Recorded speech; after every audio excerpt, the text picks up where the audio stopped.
Hello everyone, welcome back to the course of Mastering Core Java, and today in our lesson number 11 we are going to learn about set. We will see what are hash set, what are linked hash set, and we will also see what are tree set and how we can use the comparable interface. Okay, so first let's understand why do we use set. Okay, because we already have list, right? Then why we need set? So basically the difference between list and set is that in list you can add as many elements as you want and you can have duplicates, right? But in case of set can be unordered, and set does not allow a duplicate element. For example, you want to put some string like a and the second element is also a. At that time set will not allow you to have 2a in the set. Okay, let's see with a practical example in Eclipse. So here you can see I have a hash set, namely HAS, and how you can declare a hash set? You can use new hash set, and here the generic type will be string. Okay, and then I am adding B, A, D, C. Okay, in a random order I have added them, and let's say as per my example I want to add another A. Okay, now let's see the output. Let's say I want to print HAs. Okay, let's see what output we will get. So the output is A, B, C, D. Okay, so the duplicate A has been removed and we get only one value of A. Another thing, as we are discussing hash set only, we need to keep in mind that for hash set the value, the order is not maintained. These are unordered because internally a hash set uses a hash table, a hash map to get you to store your values. Okay, right now it seems like they are in a sorted manner, but as per Java documentation, Java does not promise any order, any sorted, unsorted, nothing. Okay, they don't promise any sort order for hash set. But here one logic we can assume is that as the hash set is using internally a hash table, for example, let's say internally the hash table has already been constructed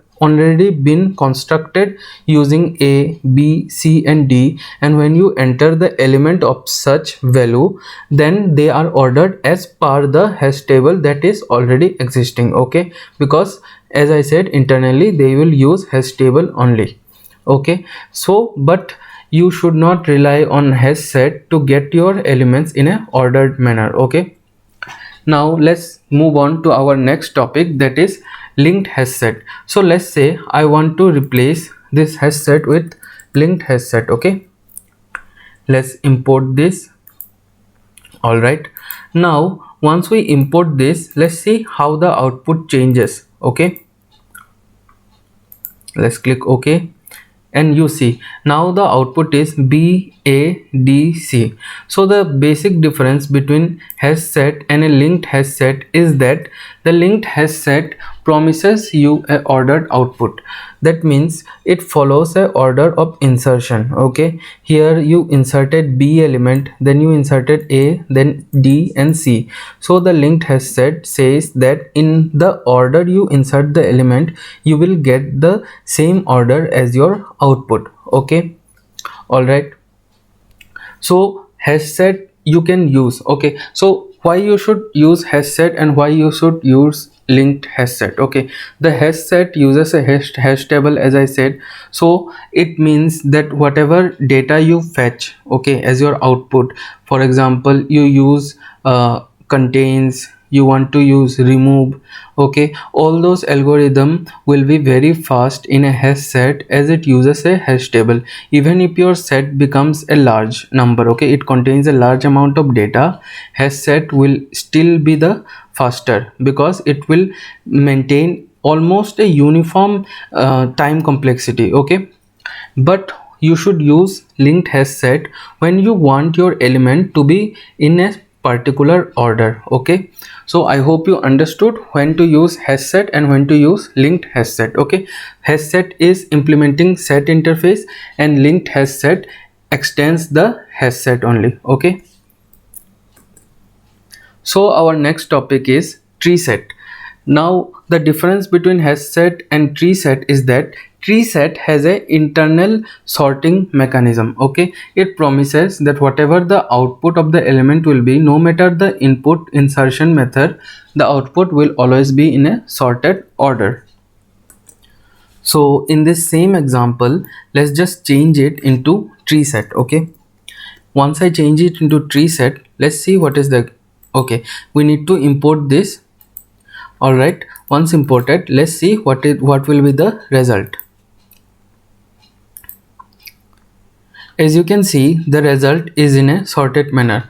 The result may seem similar to hash set, but the difference is that tree set always promises that the output will be in a sorted manner. Okay, you cannot rely on hash set to give you the same output every time. All right, so that is the main difference between hash set and the tree set. Okay, you can use iterator here also, like you used in list. For example, iterator I equals to, then let's say hs dot iterator. Okay, then we will say, let's import this first.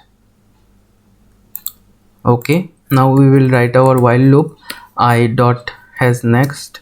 Then what we will do, we will print this value. Okay, I dot next. Let's run this. As you can see, we are getting our output in a sorted manner. Okay, so iterator can be used in your set as well. Okay, now let's move on to our last topic. Okay, so the last topic is comparable interface. Using this interface, we can set the rules of how two objects will be compared between each other. Okay, so for example, you have a class and it implements the interface comparable. Then you can write your own compare to method, and inside that you can write the logic of how objects will be compared. Okay, let's move to our code and see how this actually works.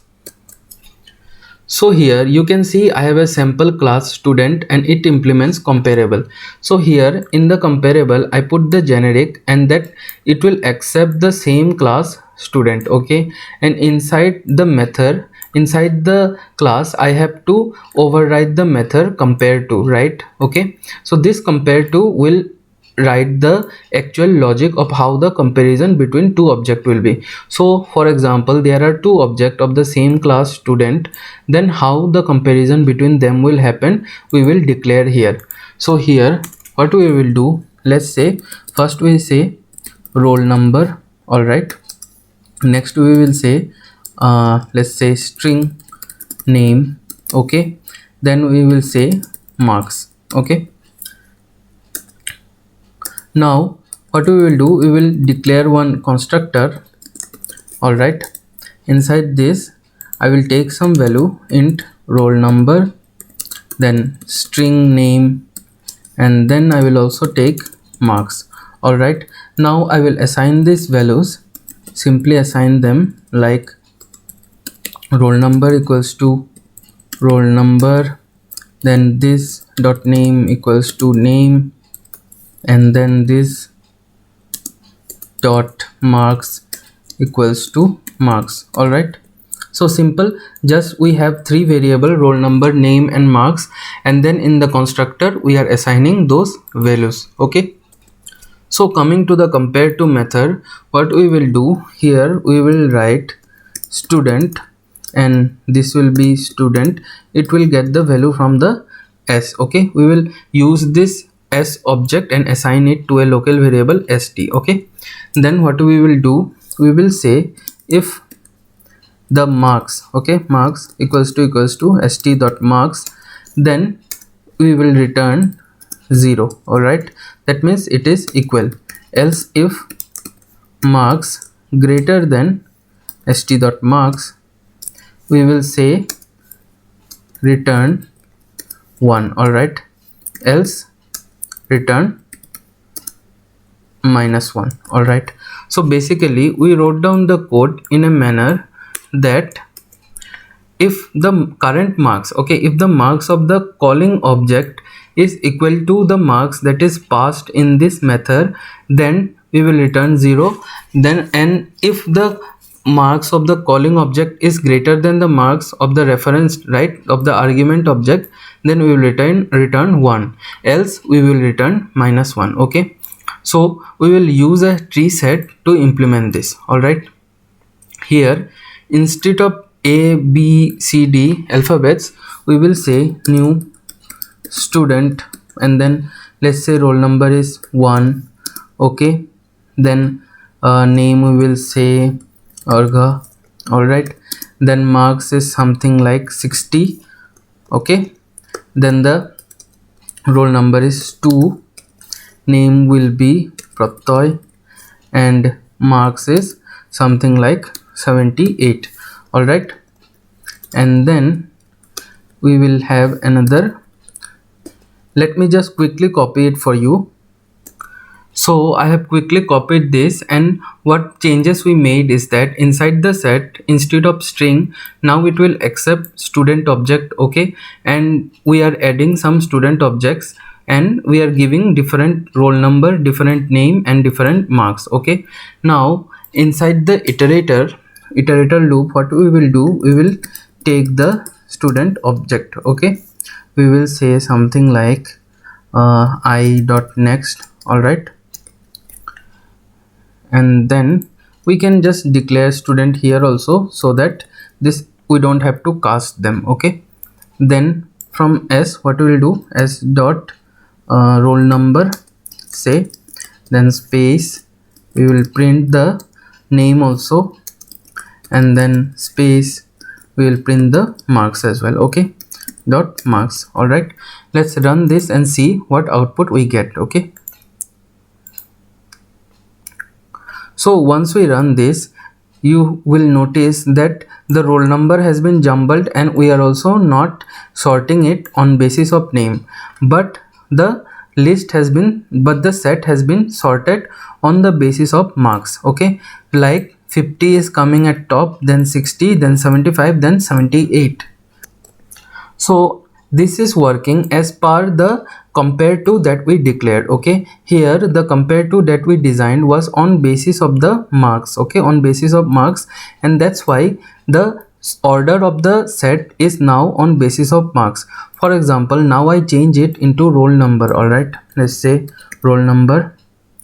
Here also I will say roll number, and then here I will do the same thing. Okay, roll number. All right, let's see the output. Okay, here as expected it should come according to the serial number. Okay, according to the roll number, that is 1 2 3 4. All right, so I hope you understood how the tree sort internally will use the compare to that you declare in the object. Okay, earlier we are using string. All right, here we used a object and we declared our own compare to method to compare the values. Okay, so for example, I want to make it in a descending order. All right, let's say descending order, and then let's run it again.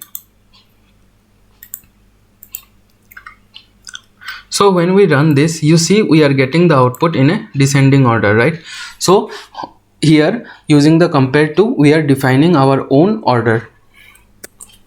So I hope you understood what is the use of hash set and what is the use of linked hash set, and also the tree set. And especially I hope you understood the comparable interface, because this is very important even in writing code for your project also. That means in designing your program, because compare to is very useful. Let's say you have some code that implements that changes on basis of your version. You need to compare the version of some current projects, and then based on that you want to implement some patch. Okay, at that time you can use this comparable interface. All right, so I hope you understood all the topics that are taught today, and if you have any doubt, then feel free to comment down below. We will surely try to clear your doubts, and don't forget to like and share this video with whoever is interested in learning about Java. Also do subscribe to our channel and click on the notification bell to get notified about the next lesson. Thank you.